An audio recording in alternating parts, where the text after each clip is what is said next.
اللہ الرحمن الرحیم نحمدہ ونصلی ونسلم علی رسولہ الکریم اما بعد۔ مسجد نبوی صلی اللہ علیہ وسلم کے بارے میں ہم نے فضیلت اور آداب کو سیکھا تھا۔ آج ہم مسجد نبوی صلی اللہ علیہ وسلم کے بارے میں ریاض الجنہ، جو مسجد نبوی صلی اللہ علیہ وسلم کا ایک اہم حصہ ہے، اس کے بارے میں چند چیزیں جانیں گے۔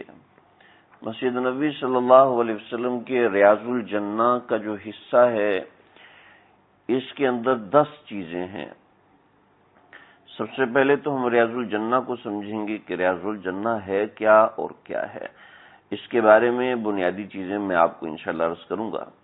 اس کے بعد ریاض الجنہ کے اندر 10 چیزیں ہیں جو ہم نے سمجھنی ہیں۔ پہلی چیز ریاض الجنہ کے اندر جو محراب نبوی صلی اللہ علیہ وسلم ہے۔ دوسری چیز ریاض الجنہ میں ممبر نبوی صلی اللہ علیہ وسلم، اس کے بارے میں ہم سمجھیں گے کہ ممبر نبوی صلی اللہ علیہ وسلم کیا ہے اور اس کی کیا تاریخ ہے اور کیا حقیقت ہے، کیا فضیلت ہے۔ پھر مسجد نبوی صلی اللہ علیہ وسلم کے چند ایک ستون ہیں، ستون حنانہ، ستون عائشہ، ستون توبہ، ستون سریر، ستون وفود، ستون حرس، ستون جبریل، یہ ستون ہیں، اور یہ کل تقریباً 6 اور 7 ستون ہیں۔ ان میں سے ایک ستون تو بالکل اندر ہے، بقیہ 6 ستون جو ہیں اس کے بارے میں انشاءاللہ ہم بات کریں گے سمجھنے کے لیے۔ اور یہ تقریباً ہماری چند چیزیں ہوئیں، اور ریاض الجنہ کے اندر ایک اور چیز ہے، اور وہ مؤذن کا چبوترا ہے۔ یہ کچھ بنیادی طور پہ 10 چیزیں ہیں جو ہم ریاض الجنہ کے بارے میں جانیں گے۔ سب سے پہلی بات، ریاض الجنہ ہے کیا؟ ریاض الجنہ مسجد نبوی صلی اللہ علیہ وسلم کے اندر ایک جگہ ہے، اور نبی کریم صلی اللہ علیہ وسلم نے اس کے بارے میں فرمایا کہ یہ جنت کے باغیچوں میں سے ایک باغیچہ ہے جس کا نام ریاض الجنہ ہے۔ یعنی جنت کے باغوں میں سے ایک باغ ہے۔ یہ ہے کیا؟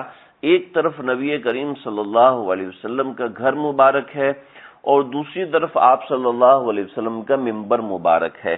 ان دونوں کے درمیان کا جو علاقہ ہے وہ علاقہ ریاض الجنہ کہلاتا ہے۔ ما بین بیتی و روضتی روضۃ من ریاض الجنہ۔ آپ نے فرمایا کہ میرے گھر کے اور میرے منبر کے درمیان جو جگہ ہے وہ روضہ ریاض الجنہ ہے، وہ باغیچہ جنت کے باغوں میں سے ایک باغ ہے۔ آپ ریاض الجنہ جائیں گے تو انشاءاللہ آپ کو وہاں پر یہ حدیث لکھی ہوئی نظر آئے گی، ما بین بیتی و روضتی، ما بین بیتی و منبری روضۃ من ریاض الجنہ۔ تو یہ ریاض الجنہ جنت کے باغیچوں میں سے ایک باغیچہ ہے۔ اس کی بڑی فضیلت ہے، اس کی بڑی فوقیت ہے۔ یہاں پر نماز پڑھنے کی سعادت حاصل کرنی چاہیے۔ ہماری جو خواتین ہیں ان کے لیے جو ریاض الجنہ کھلتا ہے تو یہ ریاض الجنہ کا کچھ حصہ کھلتا ہے، تو محض ریاض الجنہ کی ایک فضیلت کو یہ لوگ حاصل کر سکتی ہیں، ہماری مائیں بہنیں۔ لیکن ریاض الجنہ کے اندر جتنے ستون ہیں ان ستونوں کی فضیلت اور فوقیت یہ حاصل نہیں کر سکتی۔ لیکن اس سے پریشان نہ ہو، گھبرائیں نہیں، محض ریاض الجنہ کے اندر چلے جانا اور ریاض الجنہ میں حاضری دے دینا یہ بھی بہت بڑی سعادت ہے۔ اللہ کا شکر ادا کریں، جتنے دن آپ وہاں پر ہوں گے اتنے دن کوشش کیجیے گا کم از کم 1 یا 2 مرتبہ ریاض الجنہ میں حاضری لازمی ہو، اس لیے کہ اس مسجد نبوی صلی اللہ علیہ وسلم میں اہم ترین 2-3 چیزیں ہیں، جیسے کہ بیض رسول صلی اللہ علیہ وسلم اور قبر رسول، اور دوسرے نمبر پر مسجد نبوی میں جو سب سے اہم چیز ہے وہ ریاض الجنہ ہے، یعنی یہ والا مقام ہے۔ تو اس مقام کے اندر جانا، اس مقام کے اندر بیٹھنا، عبادت کرنا، یہ بڑا اہم ہوتا ہے۔ روضہ رسول ایک طرف ہے، منبر رسول ایک طرف ہے، تو یہی وہ جگہ ہے جہاں سے بے شمار مرتبہ آقا صلی اللہ علیہ وسلم گزرے ہیں، یہاں بے شمار مرتبہ آپ صلی اللہ علیہ وسلم نے سجدے کیے ہیں۔ آپ کو یہاں جانے کا موقع مل رہا ہے، آپ کو یہاں حاضری کا موقع مل رہا ہے، اس جگہ پہ سجدہ کرنے کا موقع مل رہا ہے جس جگہ آقا کے پاؤں مبارک لگے تھے، جس جگہ آقا صلی اللہ علیہ وسلم کی پیشانی مبارک لگی تھی۔ اللہ کا شکر ادا کریں اس نعمت کے اوپر، اور اس نعمت کی قدردانی یہ ہے کہ یہاں جتنی عبادت کر سکتے ہیں جتنی یہاں پر تقوی اور للہیت کے ساتھ رہ سکتے ہیں اور جتنا یہاں پر اللہ سے دعائیں مانگ سکتے ہیں، اس موقع کو ضائع مت کیجیے۔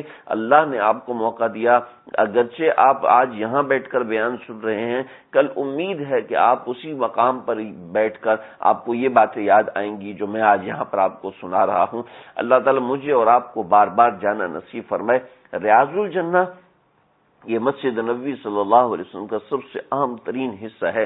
ریاض الجنہ کے اندر ہم ستونوں کا ذکر کریں گے، لیکن اس سے پہلے سب سے پہلے ہم ریاض الجنہ کی جو لوکیشن ہے کہ نبی کریم صلی اللہ علیہ وسلم کا گھر مبارک ہے۔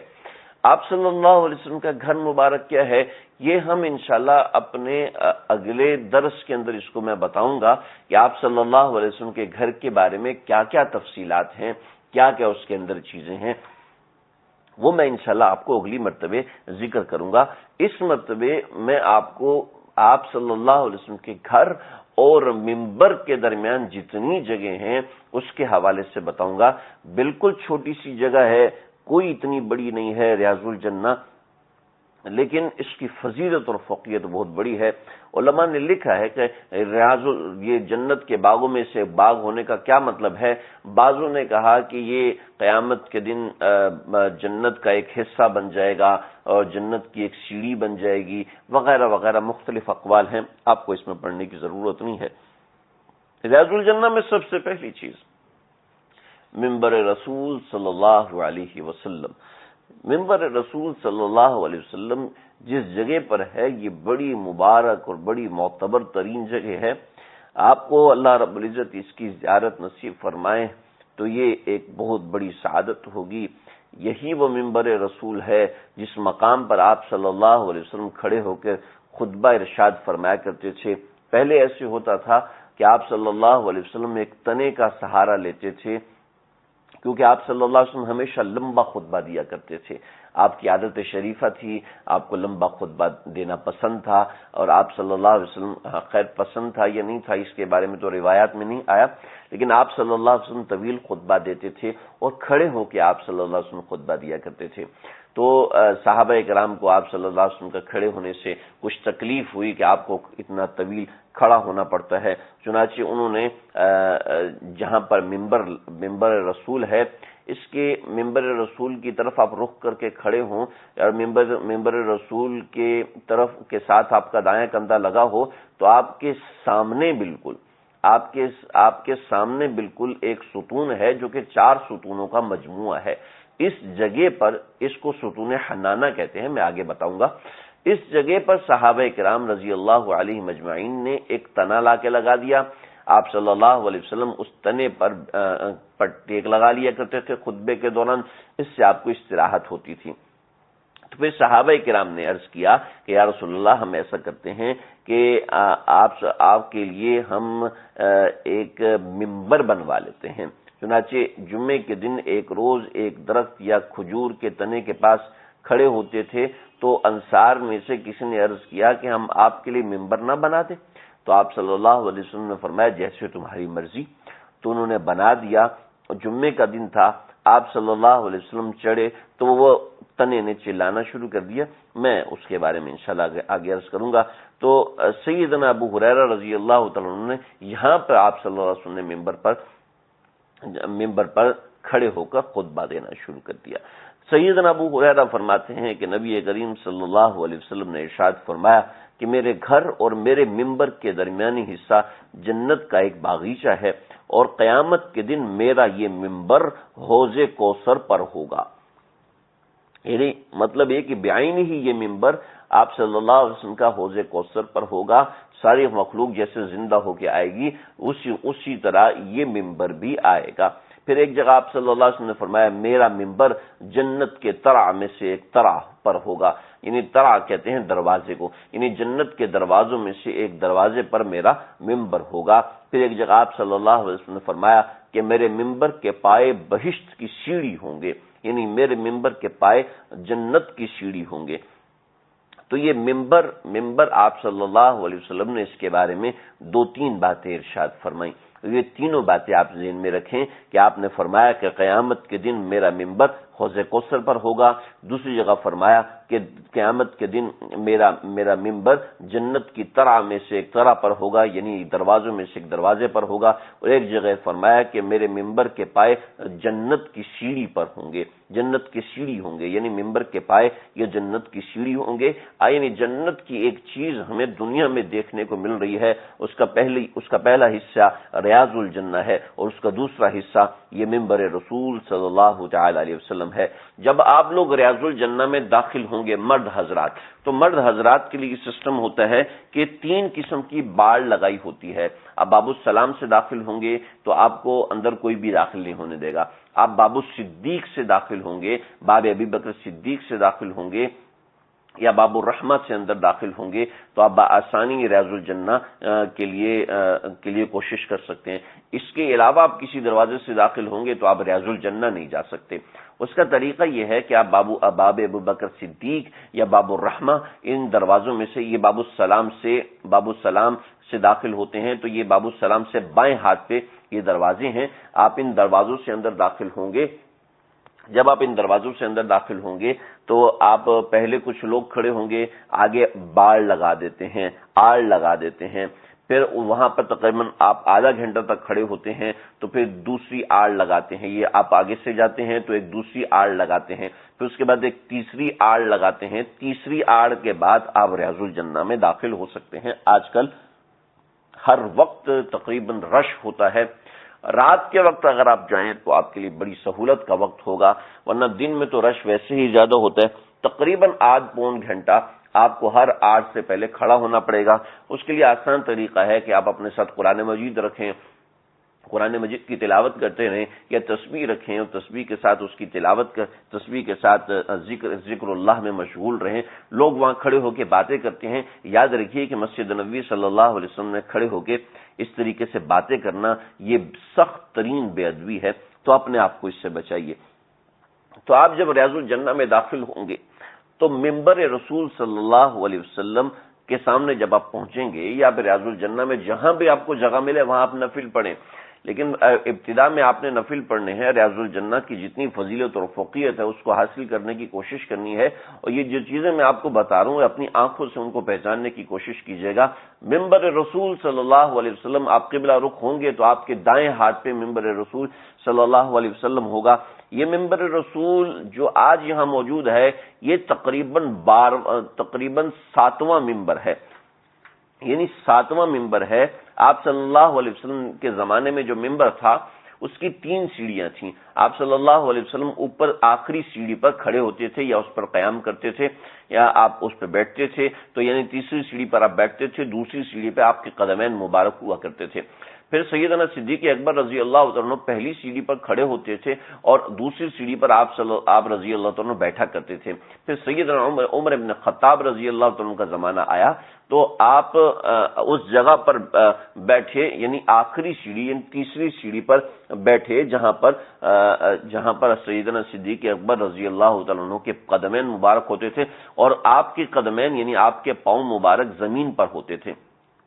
تو صحابہ نے کہا کہ آپ حضرت ابوبکر صدیق رضی اللہ عنہ کی جگہ پر کیوں نہیں بیٹھتے؟ تو حضرت عمر نے فرمایا کہ میں صدیق اکبر کے قدموں میں ہی بیٹھنا چاہتا ہوں۔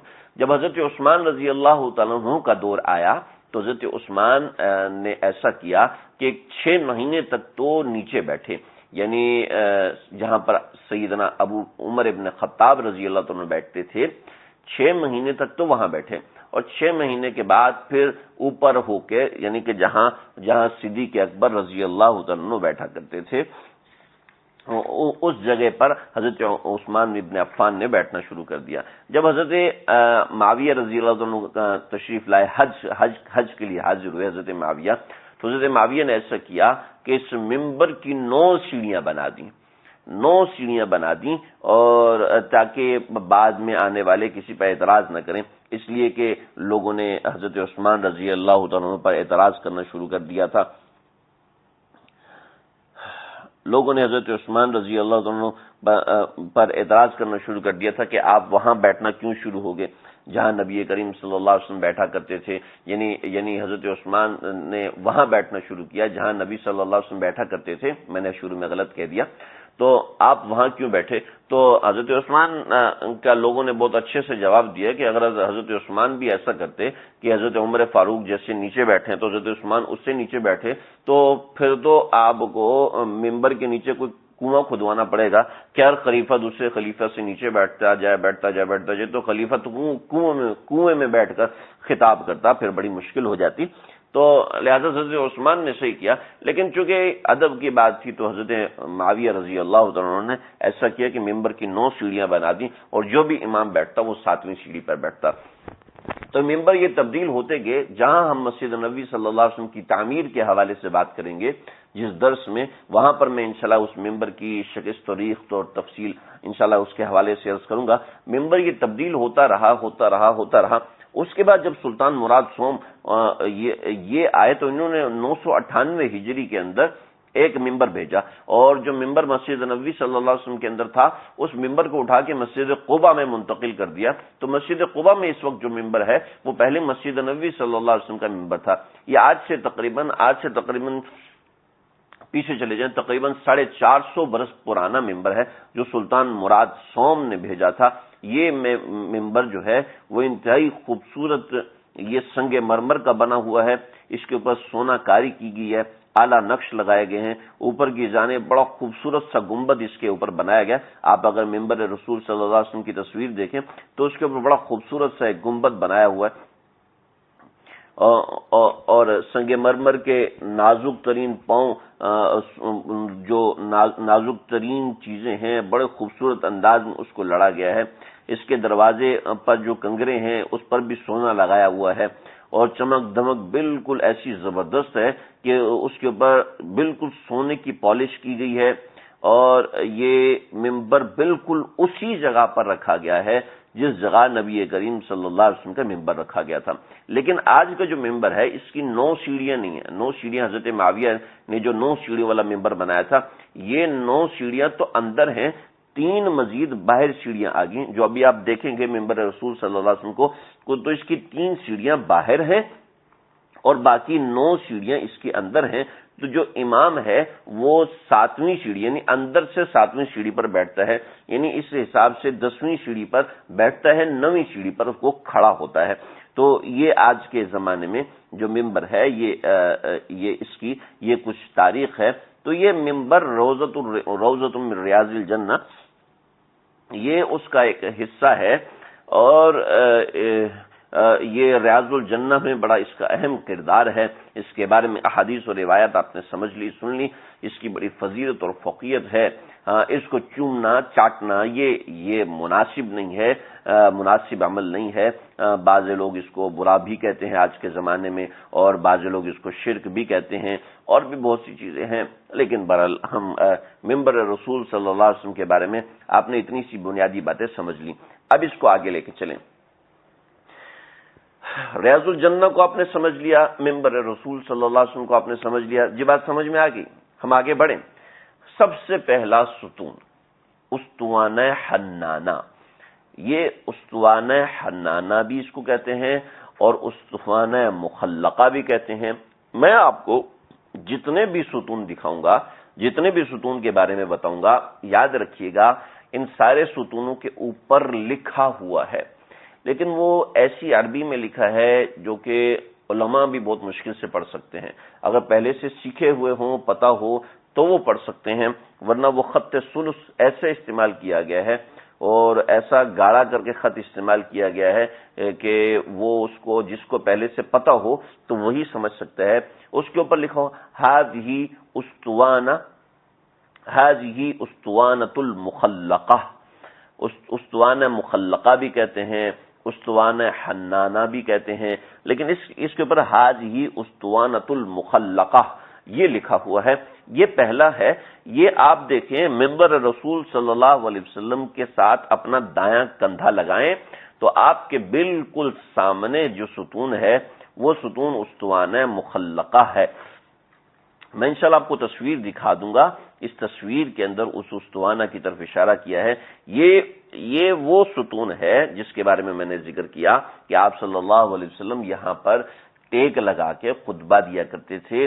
آپ صلی اللہ علیہ وسلم نے جب صحابہ کرام نے آپ صلی اللہ علیہ وسلم کے لیے ممبر تیار فرمایا تو آپ صلی اللہ علیہ وسلم نے جب جمعے کے دن تشریف لائے تو اس استوانے کو کراس کیا اور ممبر، چونکہ آج تو ممبر بہت لمبا سا اور آگے کو نکلا ہوا ہے، تو اس زمانے میں آپ ذرا خود سمجھیں کہ اس تنے سے تھوڑا سا آگے کر کے جب ممبر رکھا ہوا ہے، جس جگہ آج ممبر رکھا ہوا ہے، تو آپ خود تھوڑا سا یعنی کہ 2-4 قدم کا ہی فاصلہ ہوگا، تو آپ جب اس سے آگے بڑھے تو اس استوانہ نے چلانا شروع کر دیا.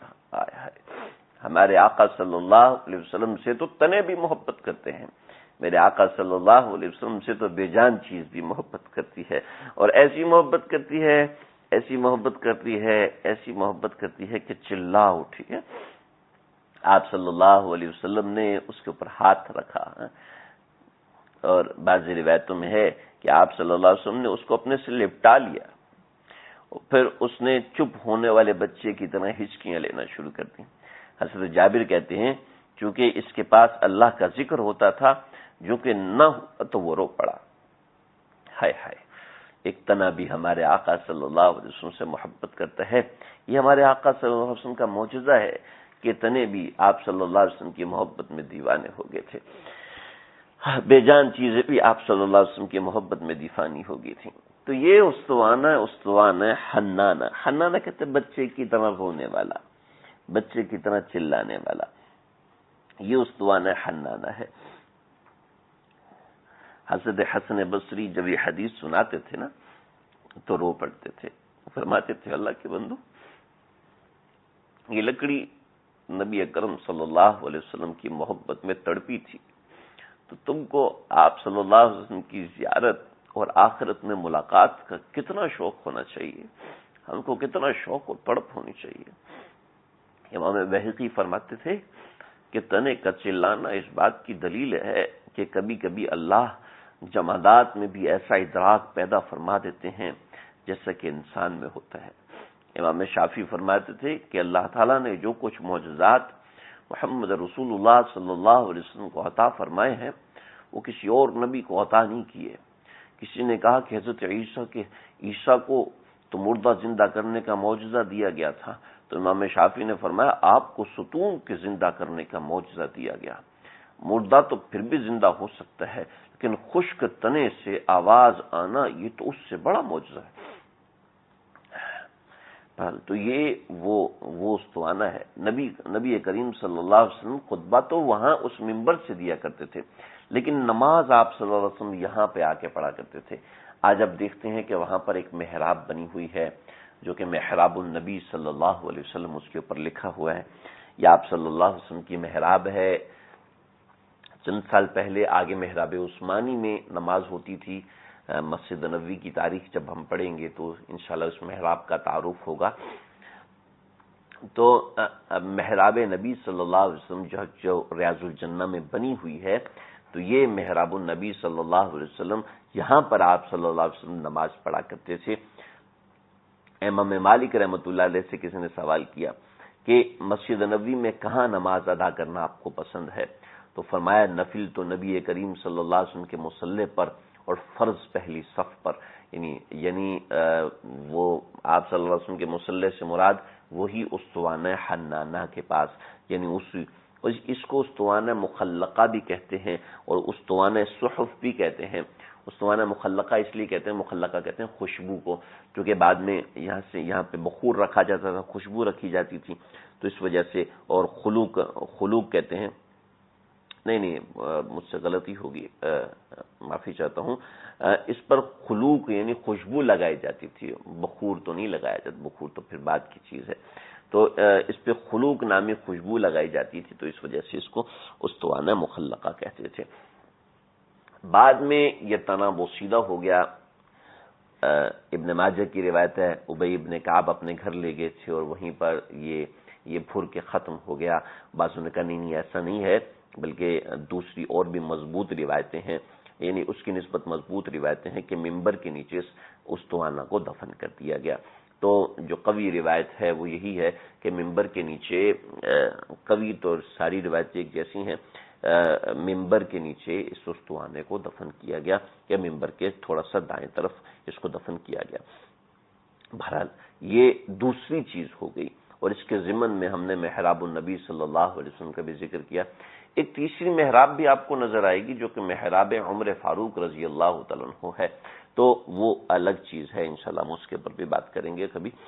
تو دوسرا استوانہ، یہ دوسرا استوانہ استوانہ عائشہ، یہ بڑا اہم استوانہ ہے، بہت اہم ستون ہے۔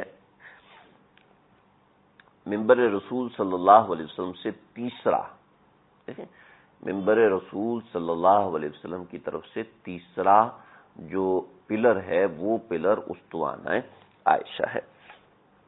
یہ دیکھیں آپ لوگ، میں آپ کو کتاب میں سے دکھا رہا ہوں، اس کو سمجھیں۔ ممبر رسول صلی اللہ علیہ وسلم یہ ہے، اور ممبر رسول صلی اللہ علیہ وسلم کے پاس سے یہ تیسرا ستون ہے، یعنی ممبر رسول کا دروازہ جس سیدھ میں ہے اس سیدھ میں یہ تیسرا پلر، یہ پلر استوانہ ہے، اور یہ پلر ستون ہے، اور یہ ستون عائشہ۔ اس کو ستون قرہ بھی کہتے ہیں، اور اس لیے کہ اس بارے میں بھی حدیث ہے، میں بتاتا ہوں۔ حدیث میں آتا ہے کہ مسجد نبوی صلی اللہ علیہ وسلم نے ایک جگہ ایسی ہے کہ اگر لوگوں کو اس کی فضیلت معلوم ہو جائے تو وہاں نماز ادائیگی کے لیے آپس میں قرآن اندازی کریں گے۔ اور ستون عائشہ اس لیے کہا جاتا ہے کہ حضرت عائشہ رضی اللہ تعالیٰ عنہا نے اس کی نشاندہی کی تھی، اور استوانہ مہاجرین بھی اس کے کہتے ہیں، اس لیے کہ مہاجرین عام طور پر اسی کے پاس بیٹھے تھے۔ طبرانی نے اوسط میں حضرت عائشہ سے نقل کیا ہے کہ رسول اللہ صلی اللہ علیہ وسلم نے ارشاد فرمایا کہ ستون کے پاس مسجد میں ایسی جگہ ہے کہ اگر لوگوں کو اس کی فضیلت معلوم ہو جائے تو قرہ اندازی کر کے وہاں نماز ادا کریں گے۔ یہ بات بیان کرتے وقت حضرت عائشہ کے پاس صحابہ اور مہاجرین کی اولادیں بیٹھی ہوئی تھیں۔ انہوں نے سوال کیا کہ ام المومنین وہ کون سی جگہ ہے، تو وہ چپ ہو کے رہ گئیں۔ تھوڑی دیر بیٹھے رہے، پھر وہ چلے گئے، صرف ان کے بھانجے حضرت عبداللہ بن زبیر بیٹھے رہے۔ تو وہ حضرات آپس میں کہنے لگے کہ اس سے بتلا دیں گی تو مسجد میں غور کرتے رہنا، وہ آ کر کہاں نماز ادا کرتا ہے۔ کچھ عرصے کے بعد وہ نکلے اور اس ستون کے پاس آ کے نماز ادا کی، تو ان کے ساتھی سمجھ گئے کہ حضرت عائشہ نے انہیں یہی جگہ متعین کر کے بتائی ہے، اس لیے اسے استوانہ قرہ بھی کہتے ہیں۔ نبی کریم صلی اللہ علیہ وسلم نے بھی 10-12 روز فرض نماز اس جگہ پر پڑھائی ہے، اس کے بعد اپنے مصلی پہ پڑھانا شروع ہو گئے، اور پھر اس طرح پڑھائی کہ آپ صلی اللہ علیہ وسلم کی پشت پر یہ ستون تھا۔ حضرت ابوبکر صدیق، حضرت عمر، حضرت زبیر، حضرت عبداللہ، حضرت عامر بن عبداللہ بھی وہاں پر نماز ادا کیا کرتے تھے۔ قریش وہاں پر جمع ہوتے تھے، مہاجرین وہاں جمع ہوتے تھے، اور اس جگہ کو قبولیت کا خاص شرف حاصل ہے، لہٰذا اس جگہ پر بیٹھ کے اس استوانے کے سامنے بیٹھ کر یا اس استوانے کو کمر لگا کے اس استوانے کو چمٹانا، اس استوانے کے ساتھ بوسہ بازی کرنا، جس سے کہ آج کل لوگ کر رہے ہوتے ہیں، یہ انتہائی غیر مناسب ہے۔ استوانہ عائشہ آپ کے سامنے ہے، اس سے الٹے ہاتھ پر ایک اور ستون ہے جس ستون کو استوانہ ابی لبابہ کہتے ہیں۔ یہ ستون توبہ بھی ہے، استوانہ ابی لبابہ بھی ہے۔ اس کے اوپر لکھا ہوا ہے ہذہ استوانہ ابی لبابہ، ہذہ استوانہ عائشہ، یہ حضرت عائشہ کے استوانے پہ لکھا ہوا ہے، اور ہذہ استوانہ ابی لبابہ یہ چوتھا، یہ تیسرا ستون ہے استوانہ ابی لبابہ، اس کو استوانہ توبہ بھی کہتے ہیں۔ مشہور واقعہ ہے، حضرت ابو لبابہ رضی اللہ عنہ سے کوئی ایسا معاملہ ہو گیا تھا کہ بے دھیانی میں انہوں نے اپنا راز کسی کو بتا دیا تھا، تو پھر سمجھ گئے کہ مجھ سے خیانت ہوئی ہے، تو دوڑے ہوئے آئے اور اپنے آپ کو مسجد نبوی صلی اللہ علیہ وسلم کے اس ستون سے باندھ دیا۔ چلے آپ کو سناتا ہوں۔ بنی قریظہ کے یہودیوں کی غداری کی وجہ سے آپ صلی اللہ علیہ وسلم نے ان کا محاصرہ کیا تھا۔ انہوں نے کہا کہ رسول اللہ صلی اللہ علیہ وسلم کے فیصلے کو قبول کر لو، تو یہودیوں نے حضرت ابو لبابہ رضی اللہ عنہ سے عرض کیا کہ آپ سے ہم اس معاملے میں مشورہ کرنا چاہتے ہیں۔ تو نبی صلی اللہ علیہ وسلم نے ان کو بھیج دیا۔ یہودیوں نے دیکھ کر رونا اور چلانا شروع کر دیا، جس سے حضرت ابو لبابہ کے دل میں رقت پیدا ہوئی، اور اب بنو قریظہ نے پوچھا کہ تمہارا کیا خیال ہے کہ ہم محمد صلی اللہ علیہ وسلم کو فیصل تسلیم کر لیں؟ انہوں نے کہا کہ ہاں، لیکن ساتھ ہی گلے پر اشارہ کیا کہ اس کا نتیجہ تمہارا قتل ہوگا۔